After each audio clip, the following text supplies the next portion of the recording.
देखो एक चीज हम लोग समझ लें फिर से एक बार थोड़ा रिकैप टाइप का, कि अगर आप किसी भी, जैसे मान लो ये एक वॉल से एक रड फिक्स्ड है, अगर आप रड को फील ना कर पा रहे हैं तो आप एक तरह का इलास्टिक मटेरियल भी ले सकते हैं जो इजीली फील किया जा सके। मान लीजिए रबर मोटा सा, अगर आप इस पे लगाएंगे फोर्स तो स्वाभाविक है कि इसमें एलोंगेशन होगा, ये चीजें एक्सपैंड करेगी। अब होता क्या है कि अगर आप ये क्रॉस सेक्शन एरिया पे फोर्स लगने का डायरेक्शन परपेंडिकुलर है, ये बात महसूस कर पा रहे हैं कि नहीं कर पा रहे? क्रॉस सेक्शन एरिया पे फोर्स लगने का डायरेक्शन परपेंडिकुलर है ना, ये क्रॉस सेक्शन एरिया फोर्स इस डायरेक्शन में लगी तो क्रॉस सेक्शन एरिया के परपेंडिकुलर है फोर्स। तो इस वजह से ऐसा फोर्स जो किसी भी सरफेस एरिया पे परपेंडिकुलरली एक्ट करती है वो स्ट्रेस क्रिएट करती है। एक तरह से आपने सुना होगा perpendicular force per unit area pressure, बिल्कुल ही ऐसा ही कुछ मामला है यहां भी।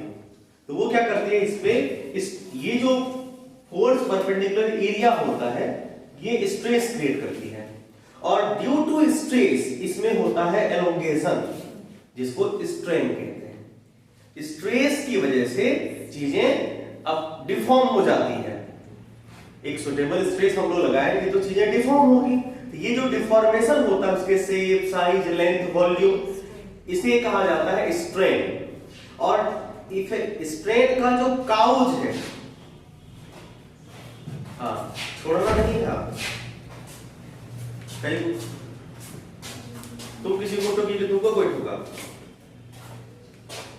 क्या बात? अरे बोल तो सब परेशान है, क्या बात?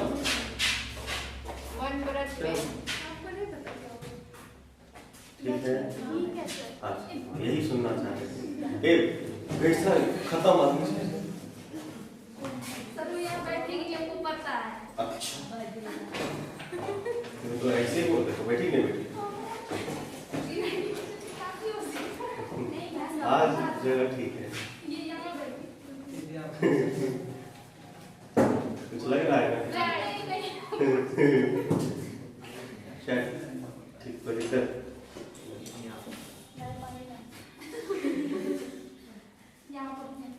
ठीक है ना, आइए हाँ आइए चलो। ये फोर्स स्ट्रेस क्रिएट करता है और इस स्ट्रेस की वजह से इसमें एलोंगेशन होती है, थोड़ी सी लेंथ इसकी बढ़ जाएगी, हल्की सी चेंज आती है। और ये जो डिफॉर्मेशन होता है इसमें इसे कहा जाता है स्ट्रेन। लेंथ में भी हो सकता है, वॉल्यूम में भी हो सकता है, शेप में भी हो सकता है। बोलोगे सर क्यों फोर्स लगने से सिर्फ लेंथ बढ़ भी सकती है? बिल्कुल नहीं, कंप्रेस भी तो किया जा सकता है। इसको आप फोर्स लगा के दबाओगे तो ये कंप्रेस होगी, वो भी स्ट्रेस है। आई बात समझ में? तो हमारे पास तीन तरह के स्ट्रेस हुआ करते थे। अगर स्ट्रेस फोर्स अगर परपेंडिकुलर लग रही है क्रॉस सेक्शन एरिया के, इसे कहा जाता है tangential stress, longitudinal stress. Longitudinal stress नहीं, कब? जब फोर्स परपेंडिकुलर लगे। अगर फोर्स टेंजेंशियल लगती है, जैसे देखो ये एक बॉक्स है, क्यूब है मान लो, इस क्यूब पे अगर आप फोर्स इसके सरफेस क्रॉस सेक्शन एरिया ये ना है, इसके पैरेलल आप फोर्स लगा रहे हो तो ये ऐसा डिफॉर्म हो जाएगा कुछ इस तरह का। बेस इसका वही रहेगा as it is, base move नहीं करेगा, लेकिन ऐसा ये शेप डिफॉर्म हो जाएगा, ऐसा होता है। इसे कहा जाता है टेंजेंशियल स्ट्रेस या शियरिंग स्ट्रेस। ठीक है, ये आपका टेंजेंशियल स्ट्रेस हो जाएगा। और एक होता है आपका बल्क या वॉल्यूमेट्रिक। वॉल्यूमेट्रिक में होता क्या है, चीजों पे आप फोर्स तो सरफेस के परपेंडिकुलर ही लग रही होती है, लेकिन इसमें वॉल्यूम में चेंज आता है, इसे कहा जाता है वॉल्यूमेट्रिक स्ट्रेस। लॉन्गिट्यूडनल स्ट्रेस में दो वैरायटी हो सकती है, या तो इसके लेंथ बढ़ सकते हैं या तो लेंथ घट सकते हैं, है ना। तो इसमें दो तरह का आता है, एक होता है टेंसाइल, टेंसाइल में लेंथ बढ़ेगी, और कंप्रेसिव में लेंथ घटेगी। कंप्रेस होगा इसलिए कंप्रेसिव, टेंसाइल में आप खींच रहे हो उसे। क्लियर? गुड। देखो अगर लॉन्गिट्यूडनल स्ट्रेस लग रहा है तो ये जो लेंथ में चेंज लाएगा उसे हम लोग कहेंगे लॉन्गिट्यूडनल स्ट्रेन। स्ट्रेन डिफॉर्मेशन होता है। तो अगर आपने लॉन्गिट्यूडनल स्ट्रेस लगाया है तो लेंथ में चेंज आएगा, तो लेंथ में चेंज आएगा तो ऐसे स्ट्रेन को कहा जाता है लॉन्गिट्यूडनल स्ट्रेन। अगर आपने टेंजेंशियल फोर्स लगाया, इसकी वजह से शेयरिंग स्ट्रेस हुआ तो शेयरिंग स्ट्रेन। वॉल्यूमेट्रिक स्ट्रेस हुआ, वॉल्यूमेट्रिक स्ट्रेन। आई बात समझ में? और स्ट्रेस का एकमात्र formula force by area, force by area. यहां पे लॉन्गिट्यूडनल फोर्स, नॉर्मल फोर्स, और इसमें टेंजेंशियल फोर्स तो लगेगा, लेकिन फॉर्मूला चलेगा फोर्स बाय एरिया। ये स्ट्रेस का, स्ट्रेन का कोई फॉर्मूला नहीं होता है।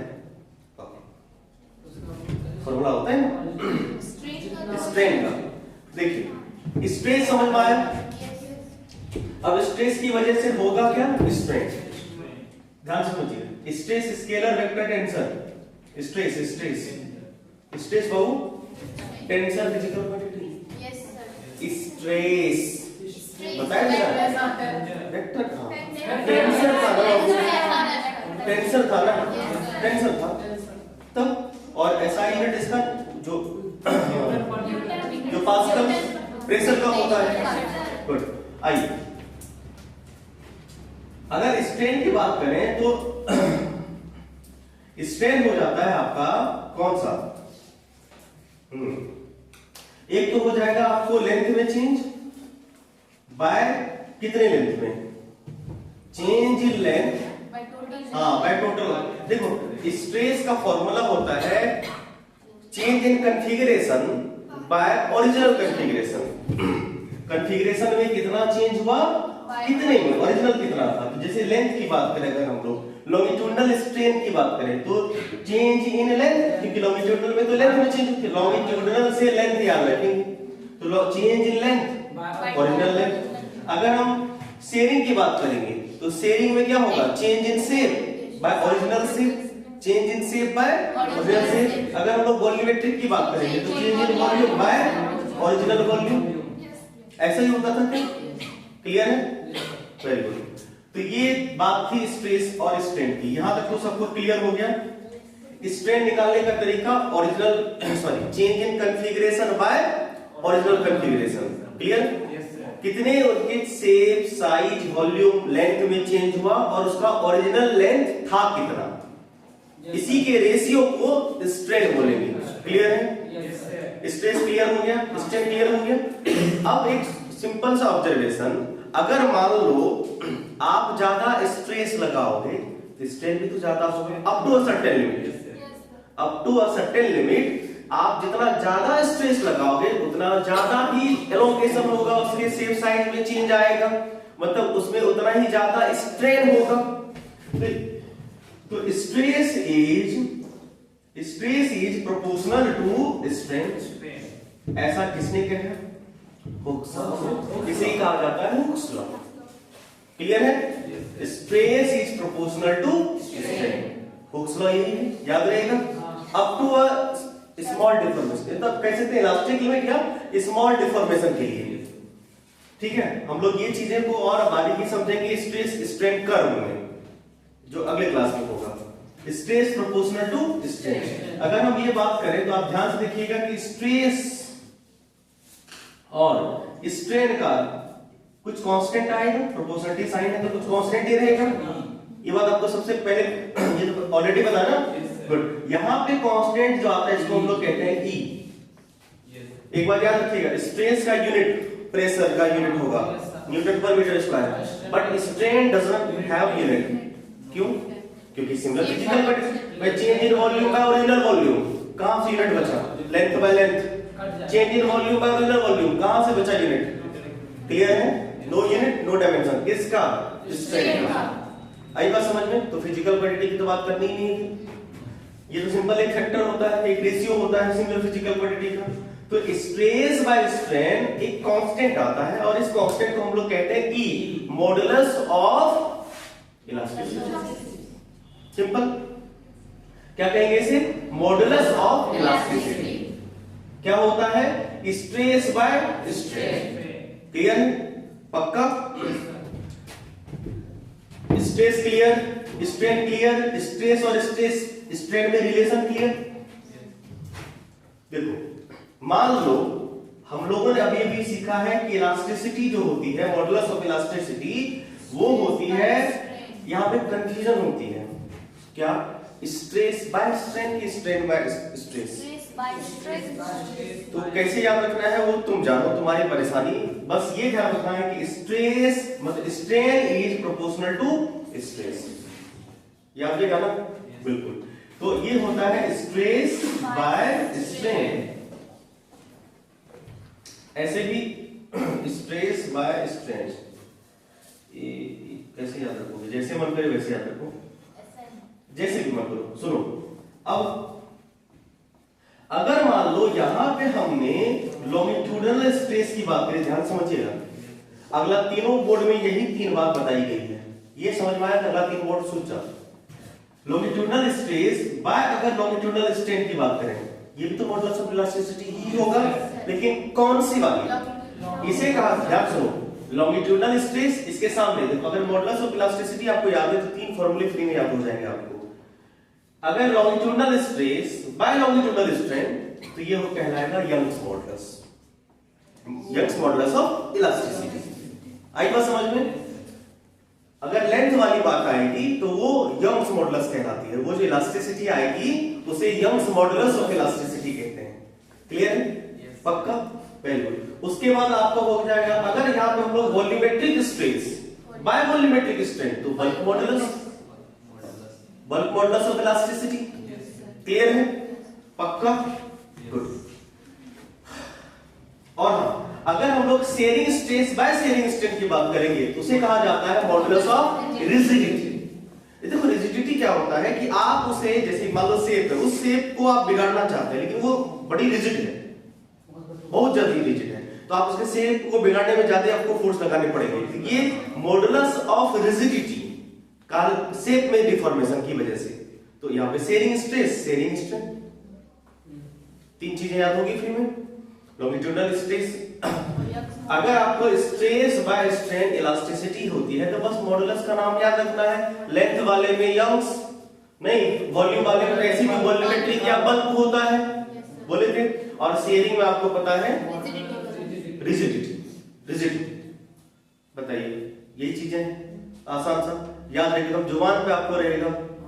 3-4 चीजें तो है ही गिने चुने, स्ट्रेस, स्ट्रेन, हुक्स लॉ, बस इलास्टिसिटी, बस ये सारी चीजें याद रहेंगी। बिल्कुल। तो आइए, अब तो हो गया, बोर्ड पे इतना ही लिखा हुआ है। अच्छा, लास्ट में क्वेश्चन से पूछा हुआ है, खत्म। तो अभी हम लोग पढ़ने वाले हैं मॉडुलस ऑफ इलास्टिसिटी को, और 2-3 इंपॉर्टेंट इंफॉर्मेशन एक्स्ट्रा याद रखिए, लिखिए नहीं मिटाएंगे। हाँ, तो हमें जनरली 4 कोएफिशिएंट पढ़ने हैं इलास्टिसिटी के, modulus, Young's modulus of elasticity, bulk, modulus of rigidity and Poisson ratio, rigidity. ठीक है? अब देखो यंग्स मॉडुलस का क्या मतलब हुआ? यंग्स मॉडुलस का मतलब होता है, देखो सारी चीजें within the limit define होगी, इलास्टिक लिमिट तक, within the elastic limit तक डिफाइन होगी कि ratio of longitudinal stress by longitudinal strain is constant, this is constant is known as Young's modulus of elasticity. क्योंकि देखो stress और strain का ratio तो इलास्टिसिटी आएगी, लॉन्गिट्यूडनल है तो यंग्स आएगा। आई बात समझ में? अब इसका सिंबल कंफ्यूजन होता है कि कहीं गामा मिलेगा, आप y कैरी करिए, y फॉर यंग्स, अच्छा रहेगा, y से यंग्स मॉडुलस नाम याद रहेगा, y Young's modulus, longitudinal stress by longitudinal strain. क्या? हाँ भाई, तो बोल रहे हैं क्या बोले कि कोई गामा मिलेगा, लेकिन आप y याद रखिए ना, क्या फर्क, y जैसा ही तो गामा होता है, पकड़ लेंगे आप वहां पे कौन सी इलास्टिसिटी है। क्लियर है? बताइए इसका कोई यूनिट बचेगा कि नहीं बचेगा? बचेगा, क्योंकि रिजिडिटी का यूनिट बचता है, और रिजिडिटी का वही यूनिट होता है जो कि स्ट्रेस का होता है।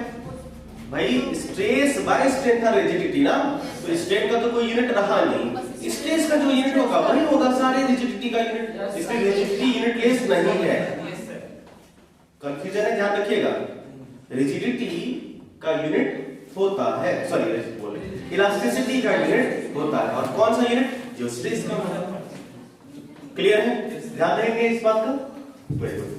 अब देखो इसको कैसे याद रखें, तो आपको पता है कि longitudinal stress force by area, stress किसी का भी होगा फोर्स बाय एरिया, ठीक है।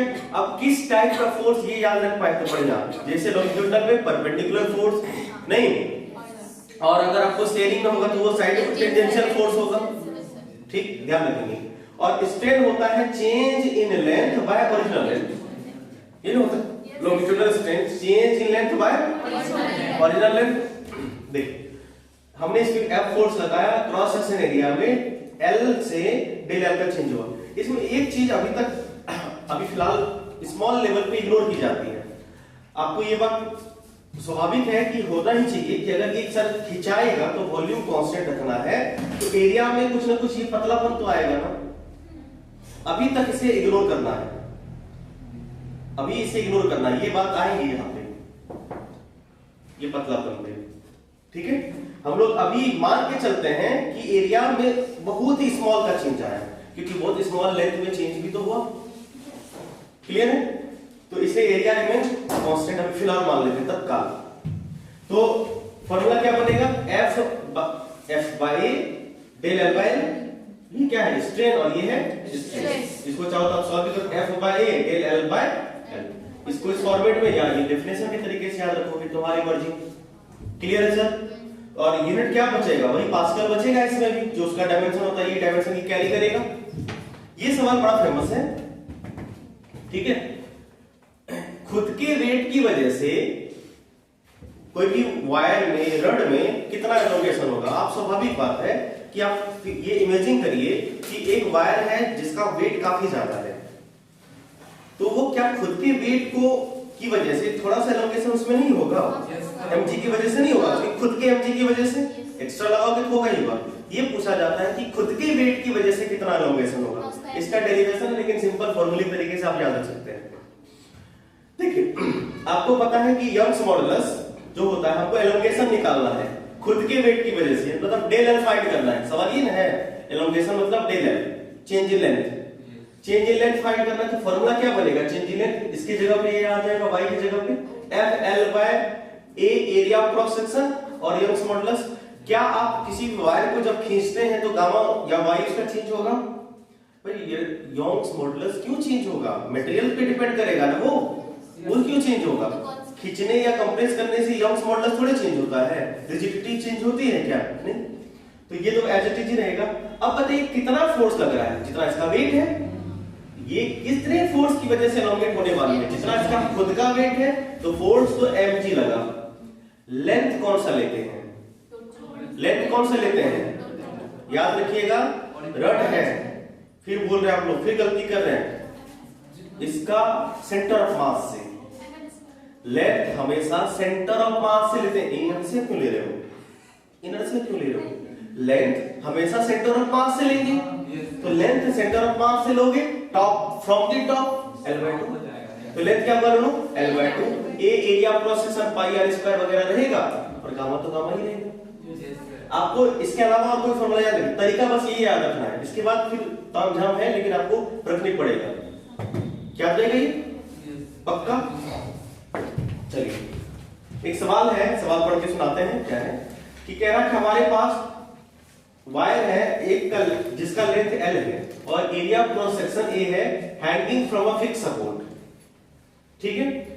अब ये कहा गया कि जो ये वायर में लेंथ में चेंज हुई, यही वायर खुद के वेट की वजह से एलोंगेट हो गई, और एलोंगेशन वाला जो लेंथ था वो L1 था, ठीक है। फाइनल लेंथ इसमें क्या है?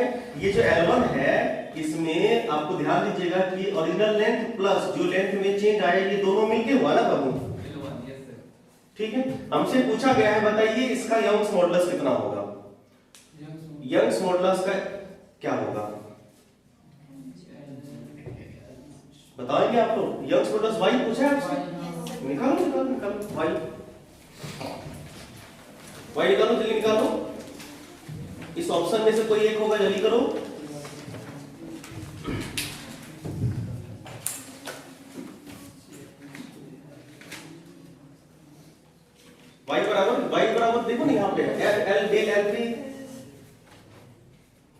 अगर डेल एल तुम्हें निकालना होगा तो डेल एल इजीली आप निकाल सकते हो, del L equal to L minus L one, नहीं L one minus L, L one minus L, बस। कौन सा option A B C D में से कौन सा बाबू? सबका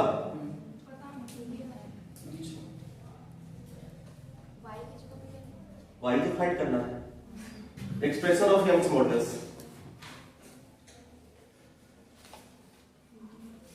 एक्सप्रेशन यंग्स मॉडुलस का क्या रहा है एबीसीडी में से? बी आ रहा है सर, एमजी एल1 हम तो बी आ रहा है क्या?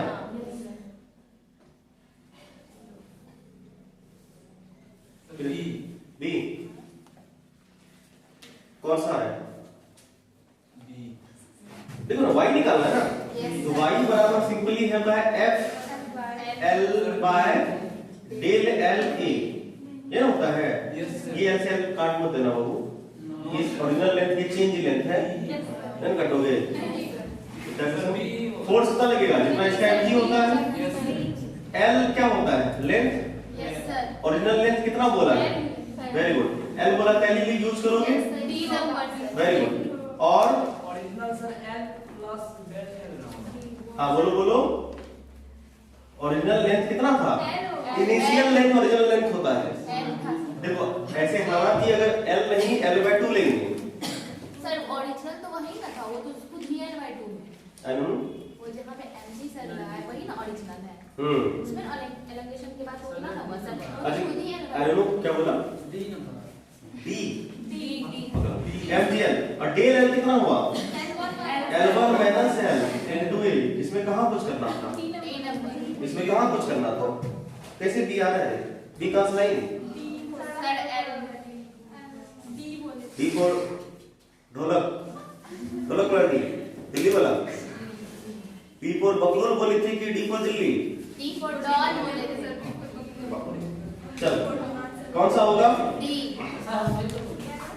हाँ जो भी बोली, इसमें कुछ था क्या? तो ऐसे ऐसे सवाल आता है नेट में आपके।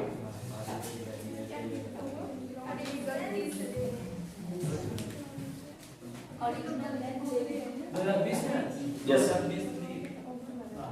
ठीक है। रिजल्ट बेस ये बहुत ही आसान टॉपिक है, इतना आसान टॉपिक है कि मुश्किल से मतलब अगर आपको पूरा इलास्टिसिटी बोले तो आप 10 मिनट में उसको पूरा इलास्टिसिटी सुना दोगे, इतना आसान टॉपिक है, छोटा सा भी है।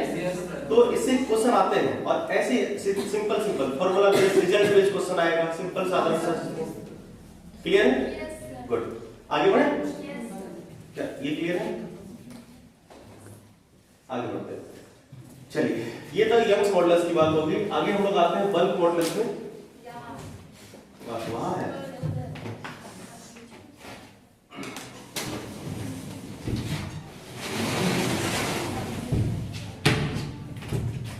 तब रोशन कहाँ है रे अमी? अमिता है? कब है? कब है? क्या है अमित का स्टाइल से बात करो। तुम लोग तुमको पता है क्या इसका स्टाइल? हाँ नहीं ठीक है उसमें थोड़ा परिवर्तन कर, प्रैक्टिस में रहोगे तो ठीक हो जाएगा। प्रैक्टिस करना पड़ेगा, तो सिखाओ बंदूक की जगह को डलवा दीजिए पकड़ ओरिजिनल की कंपनी तब तुमको खिलौना वाला लेते तब शिकायत मांगो, उसके पास तो है मशीन गन सब। सर कैसा लगा? नहीं बेकम फर्स्ट क्लास। छोड़ो यहाँ पे आ जाओ। अब मॉडुलस ऑफ रिजिडिटी ये क्या होगा? Ratio of sharing stress by shearing strain.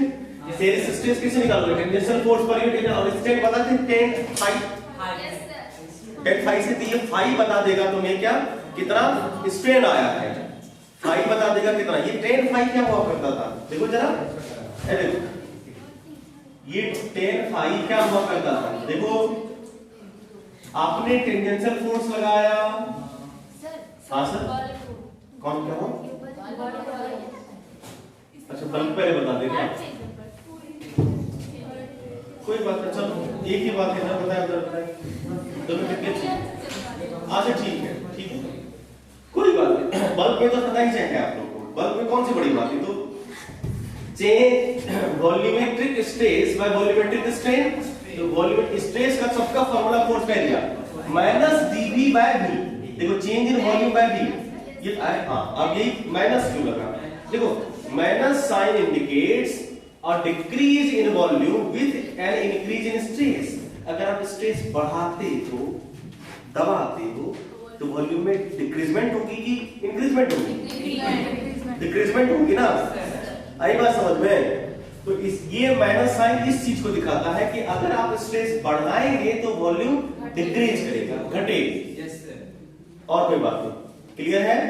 Good, simple सी बात। और हाँ, अगर हम लोग बल्क मॉडुलस जैसे इसके रेसिप्रोकल की बात करें, इसके रेसिप्रोकल को कंप्रेसिबिलिटी कहते हैं।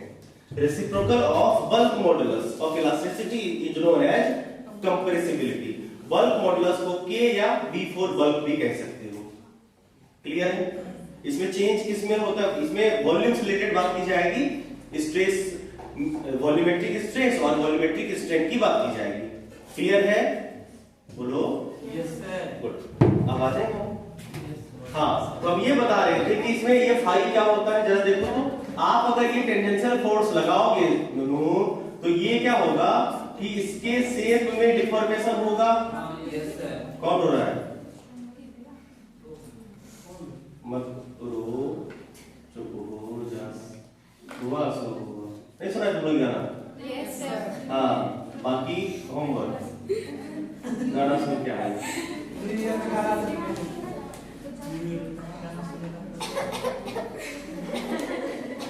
ऐसे लोग क्या समझ आएगी, बताओ। हम भी कहाँ कुछ बोले, हम तो वही बोले। आ जाओ, देखिए फाई को समझ लें क्या होता है। ये फाई, ये हुआ x और इसको l कहते हैं, तो ये कहलाता है फाई। tan फाई दोनों x बाय, अब समझे? Yes sir. गुड। ये बताएगा आपको क्या, शेयरिंग स्ट्रेस। तो ये ईटा, सिंबल इसका ईटा है, समझे? हाँ ईटा, एन में थोड़ा पुछड़ी बढ़ा दो, ईटा। तो ये tangential, sorry, sharing stress by shearing strain. Clear? याद रहेगा? बहुत सुंदर। देखो एक बात और इंपॉर्टेंट है कि जो फाई आएगा वो थीटा बीटा में मत लीजिएगा, इसको रेडियन में कन्वर्ट करके यूज करिए। रेडियन का पाई है, आपको पता है ना कि पाई रेडियन बराबर टू 180 डिग्री, तो रेडियन में यूज किया करिएगा उसे, समझ गए? Very good. बस लास्ट बोर्ड में बोलते थे क्या? No sir. हाँ हाँ, लास्ट में। इसके बाद अगला है ये पॉइजन्स रेशियो। पॉइजन्स रेशियो क्या होता है? सुनो, इन इलास्टिक लिमिट नहीं, the ratio of lateral strain and longitudinal strain। lateral strain और longitudinal strain क्या होता है इसे समझिए। देखो अब वही मोटाई वाली बात आ जाएगी।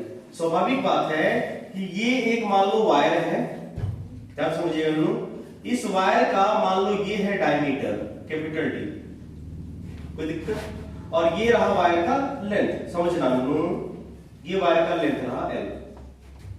अगर आप इसे खींचोगे तो स्वाभाविक है कि ये लंबा भी होगा और पतला भी होगा। इसकी लंबाई बढ़ेगी और मोटापन घटेगा, एरिया क्रॉस सेक्शन डिक्रीज करेगा। तो ये मान लो इतना लेंथ इसका बढ़ा, जिसकी वजह से इसकी मोटाई इतनी सी घट गई। ये इसका डायमीटर स्मॉल d मान लेते हैं, कोई दिक्कत? और लंबाई में चेंज मान लो ये डेल L हुआ है, कोई दिक्कत? और आप बताइए change in thickness, sorry diameter D, change in D बराबर capital D minus small d। और ये D की चेंज की होने की वजह से इसका वॉल्यूम भी चेंज होगा।